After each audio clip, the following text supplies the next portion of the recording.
आप अभी इसी वक्त अपनी आंखें बंद करो और इमेजिन करो कि आपके चारों तरफ फूल ही फूल हैं, झील हैं, पहाड़ हैं, नदियां हैं। अब आपको अच्छा महसूस हो रहा होगा। हमारे मेंटल वेलबींग और नेचर के इसी कनेक्शन के बारे में आज हम समझने वाले हैं। नेचर ने हमें सब कुछ दिया है, इसके बावजूद आज हम नेचर को तबाह कर रहे हैं। अगर आप प्रकृति के साथ एक जुड़ाव महसूस करो जैसे आप अपने फैमिली मेंबर्स के साथ करते हो, तो क्या आप नेचर को तबाह कर सकते हो? क्या उसमें कचड़े फैला सकते हो? शायद नहीं।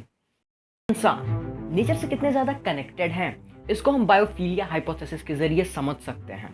बायोफिलिया हाइपोथेसिस जो कि यह कहती है कि ह्यूमंस में जन्म से ही नेचर और दूसरे लाइफ फॉर्म्स के साथ कनेक्शन बनाने की एक टेंडेंसी होती है। एडवर्ड ओविलियन जो कि एक बायोलॉजिस्ट, नेचुरलिस्ट और राइटर थे, उन्होंने 1984 में अपनी बुक बायोफिलिया में बायोफिलिया हाइपोथेसिस को इंट्रोड्यूस और पॉपुलराइज किया था। वो बायोफिलिया को दूसरे लाइफ फॉर्म से जुड़ने की एक अर्ज बताते थे। हम इंसानों ने अपनी एवोल्यूशनरी हिस्ट्री का 99% टाइम नेचर के बहुत करीब बिताया है। ये डिजायर उसी का रिजल्ट हो सकती है। हमारी आज की सोसाइटी में हमें कई डेली टास्क कंप्लीट करने में जानबूझकर अपने अटेंशन को एक जगह टिकाना पड़ता है, लेकिन आजकल इतने डिस्ट्रैक्शंस हैं कि हमारा अटेंशन बार बार भटक जाता है। जबरदस्ती जानबूझ के अपने अटेंशन को किसी एक जगह लगाए रखने की वजह से आपका जो डायरेक्टेड अटेंशन है वो डिप्लीट कर सकता है और आपको अटेंशन फैटीग हो सकता है। एनवायरमेंटल साइकोलॉजी की रिसर्च ये बताती हैं कि जो हमारे अंदर प्रकृति से संपर्क बनाने की ये चाह है, ये साइकोलॉजिकल रिस्टोरेशन में मदद करती है। साइकोलॉजिकल रिस्टोरेशन यानी कि हमारे नेचुरल एनवायरनमेंट की वो कैपेसिटी जो हमारे कॉग्निटिव रिसोर्सेज जैसे कि हमारी इंटेलिजेंस जो कि एवरीडे एक्टिविटी की वजह से रिड्यूस हो गई है, उसको फिर से रिप्लेनिश कर सकती है। हमारे स्ट्रेस लेवल को रिड्यूस कर सकती है।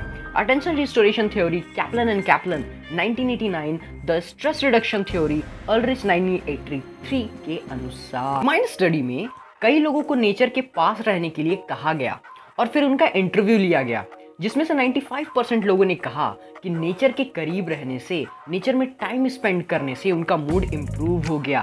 वे डिप्रेस्ड, स्ट्रेस्ड और एनैक्शियस स्टेट से ज़्यादा काम और बैलेंस हो गए। नेचर में ज़्यादा वक्त बिताने से या नेचर के सीन्स देखने से हमारी अटेंशन पावर बढ़ जाती है, क्योंकि इंसान नेचर को इनहेरेंटली इंटरेस्टिंग पाते हैं। जो कुछ भी हम नेचर से एक्सपीरियंस कर रहे हैं उस पर अपना ध्यान लगाना बड़ा ही आसान होता है।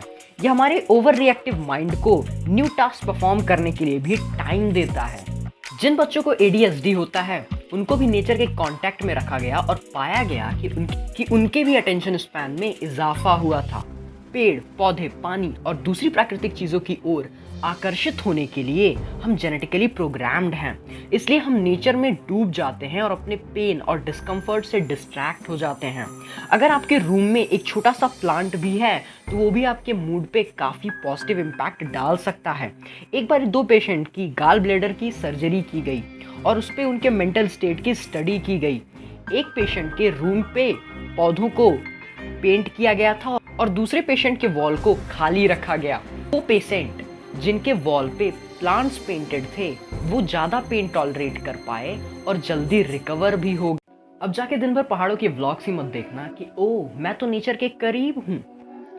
एक स्टडी में पाया गया कि जिन लोगों के घरों के आसपास पेड़ या ग्रीन स्पेस ज्यादा थे उनके अंदर उनके पड़ोसियों के प्रति यूनिटी की स्ट्रॉन्गर फीलिंग्स थी। उन एरियाज में स्ट्रीट क्राइम्स कम होते थे।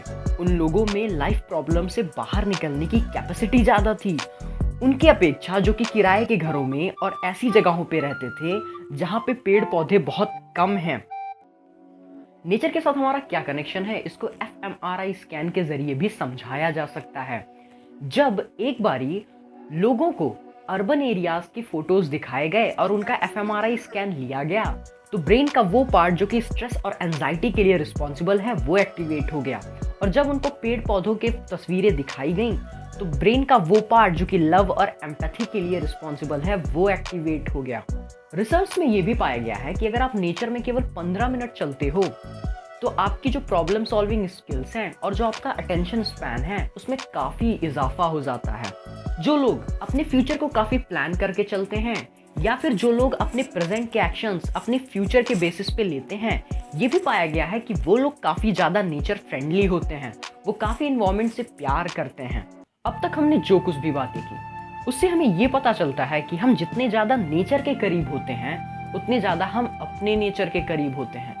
कैसे जब हम बच्चे थे तो हम केवल एक वजह से रोते थे, वो क्या था कि हमें अपने बड़ों को बताना रहता था कि मुझे किसी चीज़ की नीड है या मुझे कोई प्रॉब्लम है, लेकिन आज तो हम बेवजह दुखी रहते हैं। खैर, अगर आप नेचर के करीब रहते हो तो ये तो श्योर है कि आपकी जो मेंटल वेलबीइंग है उसमें काफ़ी इजाफा